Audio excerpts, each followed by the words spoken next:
ஒரு கட்டுப்பாடோட கூடிய சிந்தனை இருக்குது. ஸோ இந்த மாதிரி மணி மேனேஜ்மெண்ட்லாம் நம்ம கற்றுக்கிட்டாலும் அதுவும் நல்லாயிருக்கும். இப்போ மோட்டிவேட்டர்ஸ்ன்னு சொல்லக்கூடியவங்களாம் சில பேர் சொல்லுவாங்க பாருங்கள்.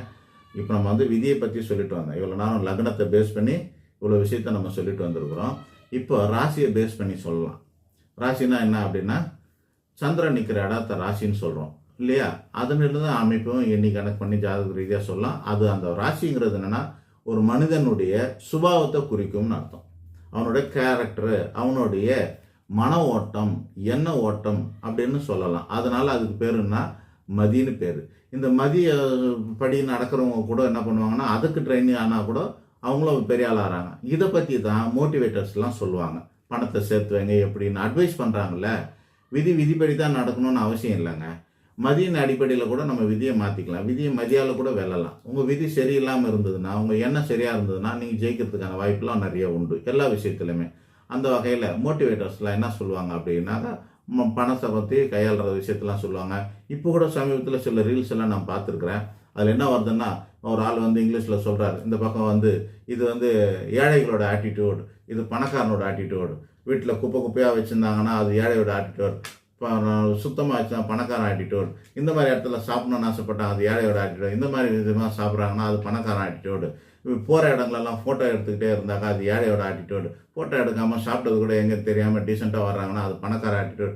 இப்படின்னு மாற்றி சொல்லிகிட்டே இருப்பாங்க. நீங்கள் அதெல்லாம் பார்க்கலாம்.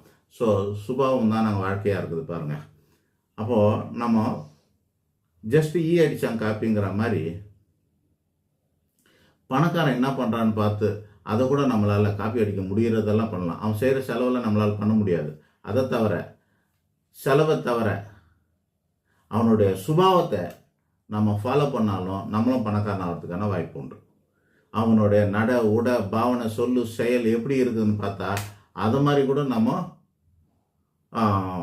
ஃபாலோ பண்ணோம்னா நம்ம பணக்காரன் ஆகிறதுக்கான வாய்ப்புகள் நிறைய உண்டு. அவன் எதுக்கு இல்லைன்னா நிறைய பணக்காரங்களோட போகிறாங்க. நிறைய பணக்காரனோட அவங்களுக்கு பரிகாரம் பண்ணுறதுன்னு போகிறோம், இல்லை நட்பு ரீதியாக போகிறோம், அல்லது பெரிய கோயில் குளம்னு சொல்கிறோம், காசி ராமேஸ்வரம் பறந்து போயிருக்கிறாங்க. சாதாரண பணக்காரன் இல்லை, நல்ல பெரிய பணக்காரன் இருக்காங்க. அதுவும் மார்வாடிங்கெல்லாம் கூட என்கிட்ட இருக்காங்க. அந்த மாதிரிலாம் இருக்காங்க.